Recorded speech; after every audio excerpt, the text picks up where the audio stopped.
اچھا، اس میں پہلے قافیہ ردیف دیکھتے ہیں، پھر میں آپ کو اس میں ایک اور نئی چیز بتاتی ہوں گرامر کی روح سے۔ یہاں پر دیکھیں تو اس کے آخر میں اب یہاں پر وہ اپنا قافیہ اور ردیف کا استعمال کا بھی انداز بدل گیا ہے شاعر۔ یہاں پر اس نے 2 مصروں میں قافیہ ردیف کا استعمال الگ انداز سے کیا ہے، اگلے 2 مصروں میں اس نے الگ انداز میں کیا ہے۔ یہاں پر جبکہ اس نے تینوں مصروں میں ایک جیسا ہی کیا تھا، لیکن یہاں پر وہ 2 مصروں میں تبدیل کر گیا ہے اور 2 مصروں میں تبدیل کر گیا ہے۔ یہاں پر دیکھیں پہلے 2 مصروں کے آخر میں الفاظ آ رہے ہیں تارے اور دھارے۔ اب یہاں پر آخر میں ہو بہو الفاظ استعمال نہیں ہوئے، تو اس کا مطلب کیا ہے کہ اس نے پہلے 2 مصروں کے آخر میں ردیف استعمال نہیں کی، بلکہ اس نے پہلے 2 مصروں کے آخر میں ہم آواز الفاظ کا استعمال کیا ہے۔ تو یہ دونوں یہاں پر کیا ہے، یہ دونوں یہاں پر اس نے قافیہ استعمال کیا ہے۔ یہاں پر اس نے آخر میں ردیف استعمال کرنے کی بجائے پہلے 2 مصروں کے آخر میں ردیف استعمال کرنے کی بجائے اس نے قافیہ کا استعمال کیا ہے۔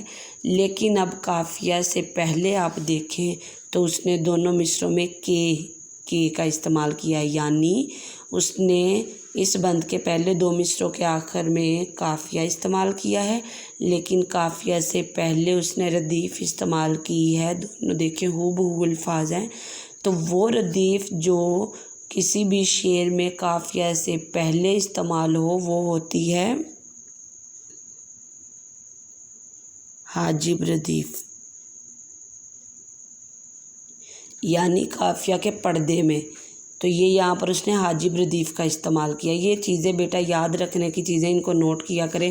یہاں پر اس نے صرف ردیف استعمال کی اور اس سے پہلے قافیہ استعمال کیا، لیکن اب دوسرے بند میں اس نے پہلے 2 مصروں کے آخر میں قافیہ استعمال کرتے ہوئے اس سے پہلے ردیف استعمال کی، اور وہ ردیف جو شعر کے درمیان استعمال ہو، جو قافیہ سے پہلے استعمال ہو، وہ ہوتی ہے حاجب ردیف۔ یہاں پر اس نے ردیف استعمال کی ہے لیکن قافیہ سے پہلے، اور قافیہ کو وہ آخر میں لے آیا ہے، ٹھیک ہے۔ اب اگلے 2 مصروں میں دیکھیں تو اس نے آخر میں پھر وہی چیز استعمال کی ہے جو پہلے بند میں تھی، ایک ہیں ہم ایک ہیں۔ یہاں پر اس نے آخر میں ردیف استعمال کی ہے، اور اس سے پہلے سرگم اور ہم، یہ قافیہ ہے، ٹھیک ہے۔ تو یہاں پر اس نے اگلے 2 مصروں میں آخر میں ردیف استعمال کی اور اس سے پہلے قافیہ کا استعمال کیا۔ یہ ہو گیا قافیہ ردیف۔ اب اس میں ایک نئی چیز ہے، اگر آپ دیکھیں یہ تیسرے مصرے کے شروع میں اس نے ایک ہی لفظ کو دہرایا ہے، جدا جدا۔ اب جب ہم اس کو پڑھ رہے ہیں دیکھیں، جدا جدا ہیں لہریں، سرگم ایک ہیں ہم ایک ہیں، جدا جدا، یعنی ایک لفظ کو ہم نے 2 دفعہ پڑھا ہے۔ یہاں پر اس نے صنعت تکرار استعمال کی ہے۔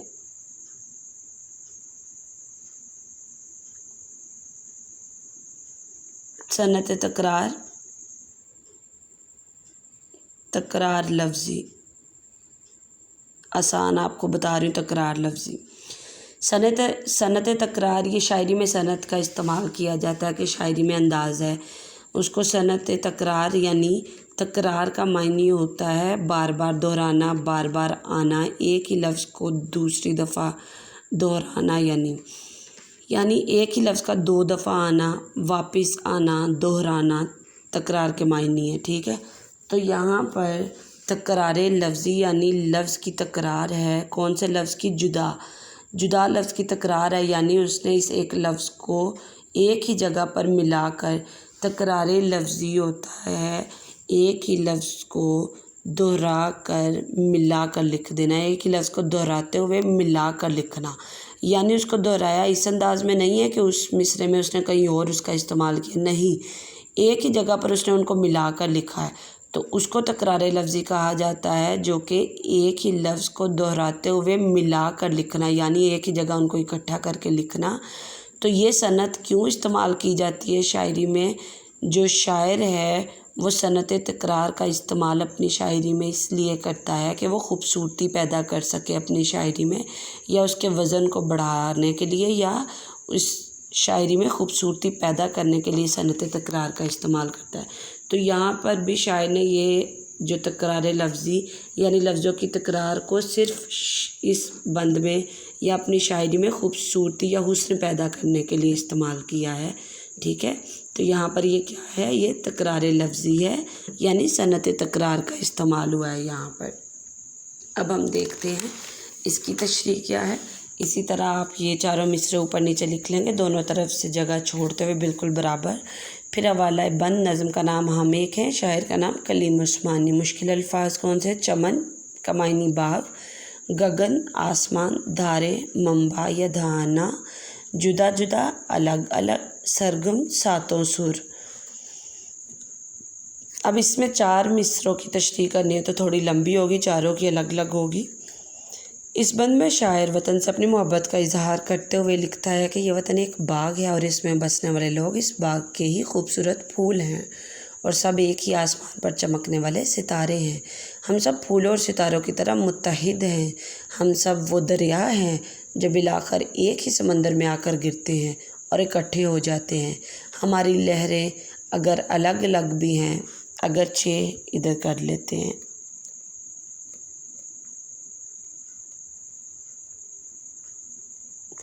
اگرچہ الگ الگ بھی ہیں، یعنی صوبوں کے لحاظ سے بے شک ہم الگ زبانیں بولتے ہیں، الگ ثقافت سے تعلق رکھتے ہیں، لیکن ہمارا منبع یعنی ہمارا دین اسلام ایک ہی ہے جس نے ہمیں متحد کیا ہوا ہے۔